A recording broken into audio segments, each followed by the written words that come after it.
এটাই জাহেলিয়াত। সারা বাংলাদেশে যে সব দেওয়ানবাগি চলছে এটাই হচ্ছে জাহেলিয়াত।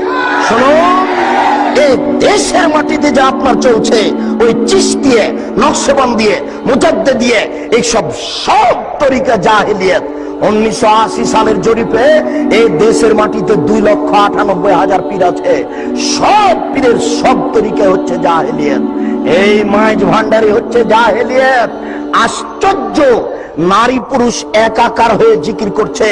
সেদিন আমরা গেছিলাম নরসিংদী, নজরপুরা, নরসিংদী নাকি নজরপুরা একটা গ্রামে গেছিলাম, নরসিংদী।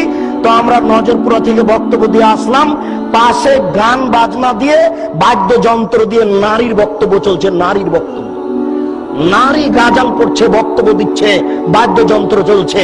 আরে সংসদ ভবনের মমতাজ বেগম ডুবি তবলা দিয়ে জিকির করে। আশ্চর্য। আর কোরআন নাকি 30 পারা নয়, 90 পারা।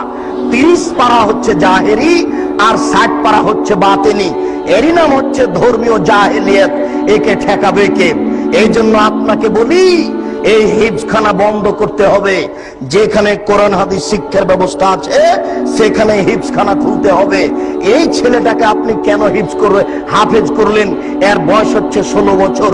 মাথায় একটা উঁচু টুপি দিয়েছে, তার উপর একটা রুমাল দিয়ে মানুষের বাড়িতে মিলাদ করে বেড়াচ্ছে, কোরআন মাজিদ পড়ছে আর ভালো কিছু খাবার দিচ্ছে। 200 টাকা পকেটে দিয়েছে, একবারে খুশি হয়ে গেছে, চিৎকার করে আমার বাপের নামে দোয়া করে চলে আসলো। এ জাতির কি করতে পারে? যে চলিসা করে বেড়াই, যে কুলখানি করে বেড়াই, যে মানুষের দোকান উদিয়ে করে, আপনার উদ্বোধন করে কোরআন মাজিদ পড়ে, যে মানুষের বাড়ি উদ্বোধন করে কোরআন মাজিদ পড়ে, সেই হাফেজদের কি হবে? সেই হিফজখানা বন্ধ করতে হবে। এই সামাজিক জাহেলিয়াত, এই ধর্মীয় জাহেলিয়াতের জন্য এই 3 নম্বর শ্রেণীর ছেলে দেওয়া হবে না। একেবারে বলিষ্ঠ কণ্ঠের, একেবারে নির্ভীক সেনা, যার অন্তরে কোনো ভয় ভীতি থাকবে না, যার বিদ্যের সামনে পৃথিবীর কোনো বিদ্যে টিকবে না। জাকির নায়কের মতো পৃথিবীর কোনো বিদ্যা তার সামনে টিকবে না, এবং নির্ভীক সেনা হবে। আমি মুসলিম চির রণবীর, মরণকে করি না ভয়, মরলে শহীদ বাঁচলে গাজী। এই কণ্ঠ নিয়ে যে মাঠে নামবে সেই জাতির উপকার করতে পারে, সেই এই সামাজিক কুসংস্কার বন্ধ করতে পারে, সেই এই ধর্মীয় কুসংস্কার বন্ধ করতে পারে। তাছাড়া এইসব হাফেজ দিয়ে কাজ হবে না। এ তো মানুষের দোকান উদ্বোধন করে, এ তো মানুষের বাড়ি উদ্বোধন করে। এর দ্বারা শরীয়তের কি আশা করা যেতে পারে? শুনুন, ওই পশ্চিম দিকে গাধাতে ইট বহে। গাধাতে কি বহে?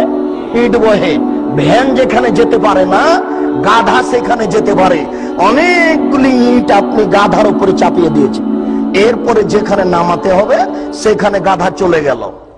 এবার আপনি কি করেছেন? আপনি বইয়ের দোকানদার, অনেকগুলি কোরআন মাজিদ তার উপরে তুলে দিয়েছেন। ও চলে গেল আপনার কোরআনের দোকানে। তো গাধা কি জানতে পারলো যে এখন কোরআন না ইট? ও তো জানতে পারলো না যে আমার পিঠে কোরআন আছে না ইট আছে। তো যেই ব্যক্তি শুধু কোরআন মুখস্থ করলো, দাওয়াত খেয়ে বেড়ালো, এ তো বুঝতে পারলো না যে কোরআন, এই কোরআনের ভিতরে আছে জাল হক এসেছে সত্য, ওয়াজাহাকাল বাতিল চলে গেছে মিথ্যে, ইন্নাল বাতিলা নিশ্চয় মিথ্যে, কানা যাউকা। এই দেশের জাহেলিয়াতকে লাথি মেরে ডুবিয়ে দিতে চাই, এই দেশের অন্যায়কে যে কোনো মূল্যে উৎখাত করতে চাই।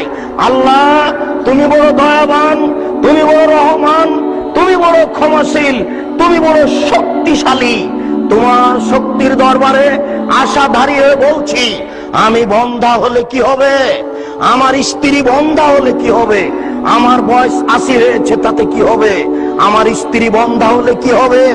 এমন একটি ছেলে তুমি দান করো, যেই ছেলে এরকম বিদ্যা অর্জন করবে এবং যে কোনো অন্যায়ের বিরুদ্ধে লড়ে পড়বে, জেল সুলি ফাঁসির 5 পয়সা দাম দিবে না।